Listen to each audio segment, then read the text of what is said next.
Hello. അപ്പം ആദ്യം തന്നെ പറയാണ്, വീഡിയോ ഫുള്ളായിട്ടൊന്ന് കാണിട്ടോ. കണ്ടിട്ട് എന്താ നിങ്ങൾ അഭിപ്രായങ്ങളൊക്കെ പറയും. അപ്പോൾ വീഡിയോ കാണാനിട്ട് എല്ലാവർക്കും ഓരോരോ പറച്ചിൽ, എന്താ വീഡിയോ ഇടാത്ത, എന്താ വീഡിയോ ഇട്ടൂടെ, നല്ല രസമിനി രസമില്ല, കുറ്റം പറയണവരുണ്ട്, എല്ലാത്തവരൊക്കെ ഉണ്ട് കേട്ടോ. അപ്പോൾ എല്ലാവരും അഭ്യർത്ഥന മാനിച്ചുകൊണ്ട് ഇതാ വീണ്ടും വീഡിയോ ഇടാൻ വേണ്ടിയിട്ട് തുടങ്ങുകയാണ് കേട്ടോ. അപ്പോൾ ഇന്നൊരു ശുഭാരംഭം, ശുഭദിനം ആണെന്ന് വിചാരിച്ചുകൊണ്ട് ഇന്നത്തെ ഇതാ ബിസ്മില്ല എന്ന് പറഞ്ഞിട്ട് ഇട്ടു കേട്ടോ. അപ്പോൾ എല്ലാവരും വീഡിയോ കാണിട്ടോ. അപ്പോൾ ഇത് രാവിലെ എണീച്ച് വന്നിട്ട് ഇന്ന് ചായക്കാണ് വെള്ളം വെക്കല്. ഇന്ന് ഞാൻ ചോറിനാണ് കേട്ടോ വെച്ചത്. അപ്പോൾ ഇന്നൊരു പ്രത്യേക ദിവസമാണ്. ഇന്നത്തെ പ്രത്യേകത ചിലപ്പോൾ ഇന്നത്തെ വീഡിയോയിലൂടെ പറയാൻ ചിലപ്പോൾ കഴിയൂല കേട്ടോ. അപ്പം നാളെ ഞാൻ അറിയിക്കണ്ട്. അപ്പം അങ്ങനെ ഞാൻ ചോറിന് വെള്ളം വെച്ചു, പിന്നെ കെറ്റിലും വെള്ളം വെച്ച്, പിന്നെ ഞാനിതാ വാതിൽ തുറന്നു നോക്കിയപ്പോൾ നല്ല ഇരുട്ടാണ് കേട്ടോ. പുറത്ത് വെളിച്ചം ഇങ്ങനെ വരുന്നുള്ളൂ. ഒരു 5:45 കേട്ടോ ടൈം. സാധാരണ ഈ ടൈമിൽ അടുക്കളയ്ക്ക് വന്നാൽ ചായ ഉണ്ടാക്കി വെച്ചിട്ട് കെറ്റിൽ വെള്ളം വെച്ചിട്ട് ചായ റെഡിയാക്കി വെച്ചിട്ട് ഒറ്റ പോക്കാണ് ചെയ്യല്. പക്ഷേ ഇന്ന് ഞാൻ വിചാരിച്ചതല്ല, ഇന്ന് ഇങ്ങനെ പറ്റുള്ളൂ ഇനിയുള്ള ദിവസങ്ങളിൽ. അപ്പോൾ അതിന് വേണ്ടിയിട്ട് ഞാൻ അരിക്ക് വെള്ളം അടുപ്പത്ത് വെച്ചപ്പോൾ തന്നെ അരി എടുത്ത് വെച്ചിട്ടുണ്ടായിരുന്നു. അത് കഴിഞ്ഞിട്ട് വേണം മദ്രസക്ക് പോകാൻ, കുട്ടികൾക്ക് ഓല വിളിച്ചുണർത്താനും ഒക്കെ. പിന്നെ ഉപ്പേരിക്കുള്ളതൊക്കെ അങ്ങോട്ട് പുറത്തേക്ക് എടുത്ത് വെച്ചു ഫ്രിഡ്ജിൽ നിന്ന്. അപ്പോൾ പച്ചമുളക് ഇതാ നമ്മളെ സ്വന്തം മരത്തുമ്മലുണ്ടായതാണ്. അപ്പോൾ ഒരുപാട് പച്ചമുളക് ഇതപ്പോൾ മഴ ആയപ്പോൾ എന്താണാവും മുളകൊക്കെ ചെറുതായി പോയി കേട്ടോ. മഴ ആയതുകൊണ്ടാവില്ല, വളമൊന്നും ഇട്ടെടുക്കാനുണ്ടാകും. അപ്പം ഞാൻ ചാണകമൊന്നും ഇട്ടെടുത്തിട്ടില്ലേനി. അപ്പോൾ അതുകൊണ്ട് കുഞ്ഞു മുളകായിട്ടായിട്ടുണ്ടായത്. അപ്പോൾ ഏതായാലും മരുന്നടിക്കാത്ത നല്ല ഫ്രഷ് മുളക് നമുക്ക് വീട്ടിൽ തന്നെ ഉണ്ടാക്കാം. അങ്ങനെ ഞാൻ ഉണ്ടാക്കിയ മുളകുകളാണ് കേട്ടോ അതൊക്കെ. അപ്പം അങ്ങനെ അത് ഇഷുമോളിക്കും കൂടെയാണ് പറിച്ചത്. അതുകൊണ്ടാണ് നെട്ടിയൊക്കെ ഉള്ളത്. മറ്റേ നെട്ടിയൊക്കെ കളഞ്ഞിട്ട് വെക്കണം, എന്നാലേ പഴുക്കാതെ പച്ചായിട്ട് തന്നെ ഫ്രിഡ്ജിൽ ഇരിക്കുള്ളൂ കേട്ടോ. നെട്ടിയോടെ വെച്ചാൽ ഫ്രിഡ്ജിൽ നിന്നും പഴുക്കും. പിന്നെ കുറച്ച് ചിക്കൻ ഉണ്ടായിന് ഫ്രീസറിൽ, അതും പുറത്തേക്ക് എടുത്ത് വെച്ച്. പിന്നെ നമ്മൾക്ക് ഇന്നലെ കിട്ടിയ തോട്ടത്തെ മീനുണ്ട്, അത് എടുത്തിട്ടില്ല കേട്ടോ. അപ്പോൾ അതിന്ന് വൈകുന്നേരത്തിന് ഉണ്ടാക്കാമെന്നാണ് വിചാരിക്കണത്. പിന്നെ അതൊക്കെ കഴിഞ്ഞിട്ട് ഞാൻ ചായ ഉണ്ടാക്കി വെച്ചു. ചോറ് ഇതാ അരി കഴുകിയെടുക്കുകയാണ്. ചായ മധുരം ഇടാതെ അടച്ചു വെച്ചു. പിന്നെ അത് കഴിഞ്ഞപ്പോൾ വെള്ളമൊക്കെ തിളക്കാൻ വേണ്ടി സൗണ്ട് ഉണ്ടാക്കുന്നുണ്ട്. അപ്പോൾ സൗണ്ട് കേട്ടപ്പോൾ ഞാൻ അരിയൊക്കെ ഇട്ടെടുത്തിട്ടോ. അപ്പോൾ അരിയൊക്കെ ഇട്ട് നന്നായിട്ട് അടച്ച് വെക്കാത്ത എന്താ വിചാരിക്കണ്ടാവൂലേ. അടച്ച് വെച്ചാൽ നന്നായിട്ട് ഗ്യാസ് കൂടെ ചിന്തും തളിച്ചിട്ട്. അപ്പോൾ തിളച്ച് ചിന്താതിരിക്കാൻ വേണ്ടിയിട്ട് തുറന്നാണ് വെച്ച് ഒരു റൈസ് കുക്കർക്ക് ഇറക്കി വെച്ച് അടച്ച് വെച്ച് ഇനി അത് അവിടെ കിടന്ന് വെന്തോളും. അപ്പോൾ ഇനിയിപ്പോൾ ചായക്ക് കടി ഉണ്ടാക്കണം, മദ്രസ ഉണ്ടല്ലോ.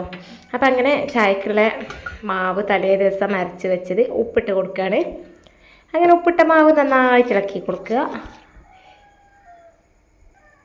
അതിന് ശേഷം കുറച്ചൊന്ന് ഓയിൽ സ്പ്രെഡ് ചെയ്തിട്ടില്ല കേട്ടോ, ചെയ്യാൻ വേണ്ടിയിട്ടാണ്. അപ്പോൾ ഫസ്റ്റ് ഞാൻ ചുടുന്നത് നമ്മളെ ഫ്രൈ ആയിട്ടുള്ള ദോശയാണ് കേട്ടോ. നമ്മളെ പരത്തി കൊണ്ടുപോകുമല്ലോ, അതാണ്. അപ്പോൾ അത് ആദ്യം ചുട്ടെടുക്കുക. അതിൻ്റെ മേലെ ഒന്ന് ചട്ടിയിൽ നിന്ന് കിട്ടാനൊരു പ്രയാസമാണ്. അപ്പോൾ ഞാൻ ഇതുപോലെ മേലെ ഒരു ബ്രഷ് ഒരു കുത്തിയിട്ട് ഇങ്ങനെ ഒന്ന് ജസ്റ്റ് ഒന്ന് ഓയിൽ കുടഞ്ഞു കൊടുക്കും കേട്ടോ. അപ്പം അങ്ങനെ ഇപ്പോൾ ഒരുപാടായില്ല ഞാൻ വീഡിയോ ഇടാത്തതിൻ്റെ കാരണം എന്താ ചോദിച്ചാലോ, ദോശയൊക്കെ ചാടിയതൊക്കെ ഇങ്ങോട്ട് എടുത്ത് വെച്ചു. അതൊക്കെ നല്ല വൃത്തിയില്ലാട്ടോ. ഞാൻ രാത്രി പോയപ്പോൾ തുടച്ച് വെച്ചൊക്കെ പോയതേനി. പിന്നെ ഉപ്പേരിക്ക് ബീട്രൂട്ട് അരിഞ്ഞ് ഒക്കെ ചെയ്തിട്ടുണ്ട്. അപ്പോൾ ഞാൻ വീഡിയോ ഇടാത്തതിൻ്റെ കാരണം ഒന്ന് വെച്ചാൽ ഒരു മൂഡില്ല. പിന്നെ ഇതിങ്ങനെ എൻ്റെ ഷോർട്ട് വീഡിയോ നല്ല കയറുന്നുണ്ട്. ഇത് ലോങ് വീഡിയോ ഒക്കെ തീരെ വ്യൂസ് ഇല്ല, ആരും കാണില്ല. പിന്നെ അപ്പോൾ തന്നെ ഞാനിങ്ങനെ കഷ്ടപ്പെട്ട് ഇടണമെന്ന് വിചാരിച്ചു, അങ്ങനെ ഇടാതിരുന്നു. പിന്നെ അത് അതുമല്ല ഇപ്പോൾ എന്ന് പറഞ്ഞാൽ പിന്നെ ദോശ ഇങ്ങനെ ഈ കുട്ടി ദോശ ഉണ്ടാക്കണേ. അപ്പോൾ അതിന് ഞാൻ ഓയിൽ ഇങ്ങനെ ബ്രഷ് ചെയ്ത് കൊടുത്തതിന് ശേഷം ഇതേപോലെ ഒഴിച്ച് കൊടുക്കണ്ട. മാവ് നല്ല ടൈറ്റ്, നമ്മുടെ ഇഡ്ഡലിൻ്റെ മാവ് കൊണ്ടൊക്കെ ഉണ്ടാക്കുമ്പോൾ നല്ല സോഫ്റ്റായി കിട്ടും. ഈ ഒരു അപ്പം നല്ല ടേസ്റ്റുമാണ്. പിന്നെ ഉണ്ടാക്കാനും എളുപ്പമാണ്, വെന്ത് കിട്ടാനൊക്കെ. ഒരു 2 മിനിറ്റ് കൊണ്ട് സംഗതി റെഡിയാകും. അപ്പോൾ ചിക്കനുള്ളത് അടുപ്പത്ത് വെച്ചിട്ടുണ്ടായില്ല, കറിക്കുള്ളത്. പല്ലോ ആർക്ക് അങ്ങനെ പാല് വാങ്ങാൻ വേണ്ടി സൊസൈറ്റി പോയി. പിന്നെ ഞാൻ ചായ പോയിട്ടില്ല, പോവാനിരിക്കുകയാണ്. അപ്പോൾ എക്കാക്ക് ഒരു ഗ്ലാസ് ചായ വേണമെന്ന് പറഞ്ഞപ്പം ഒരു ഗ്ലാസ് ചായ ഒക്കെ കൊടുക്കുകയാണ്. നല്ല കടുപ്പത്തിലുള്ള കട്ടൻ ടീ. അത് കഴിഞ്ഞിട്ട് വേണം സൊസൈറ്റി പോകാൻ. 7:30 ആകുമ്പോഴത്തേന് സൊസൈറ്റി പോയിട്ടില്ലെങ്കിൽ പാല് കിട്ടൂല. ഇപ്പം നമുക്ക് വീട്ടിൽ കുറ്റിപ്പാലില്ല കേട്ടോ, അതുണ്ടെങ്കിൽ നല്ല സുഖമാണ്. നമ്മളിങ്ങനെ വെറുതെ മനക്കെട്ട് പോകേണ്ട ആവശ്യമില്ല. പിന്നെ കറിയൊക്കെ തിളപ്പിച്ച് വെച്ചു. തലേ ദിവസത്തെ സാമ്പാർ, ചിക്കൻ കറി റെഡിയായി. അപ്പോൾ സാമ്പാറും നമ്മൾ അപ്പവും ചിക്കനും എല്ലാം കൂടെ ഉണ്ടെന്ന് ബ്രേക്ക്ഫാസ്റ്റ്.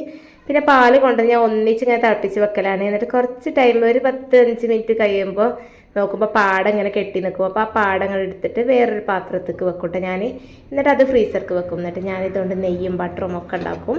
പിന്നെ ഒക്കെ കഴിഞ്ഞ് ഞാനൊരു സ്ഥലം വരെ പോവാണ്ട്, ഇനി അവിടെയൊക്കെ പോയി വന്നതിന് ശേഷം ഞാൻ ഒറ്റക്കുള്ളൂ ഗായ്സ്. അപ്പോൾ എനിക്ക് ചോറുന്നാൻ പൂതിയായി. അപ്പം അങ്ങനെ ഞാൻ ചോറൊക്കെ വിളമ്പിതാ കറിയൊക്കെ ഒഴിക്കുകയാണ്. 2-3 തിളപ്പിക്കലായപ്പോത്തിന് മുരിങ്ങാക്കായ കുടഞ്ഞ് അങ്ങേ അറ്റെത്തിക്കണം കേട്ടോ. ഈമ്പിട്ട കോലിൻ്റെ പോലെ ഉണ്ട്. പിന്നെ ചിക്കന് കുഞ്ഞ് 2 പീസൊക്കെ എടുത്തു. പിന്നെ ബീട്രൂട്ട് ഉപ്പേരി. അപ്പോൾ ഇന്നത്തെ വീഡിയോ എത്രയുള്ളൂ. ഇഷ്ടപ്പെട്ടാൽ ലൈക്ക് ചെയ്യുക, ഷെയർ ചെയ്യുക, സബ്സ്ക്രൈബ് ചെയ്യുക.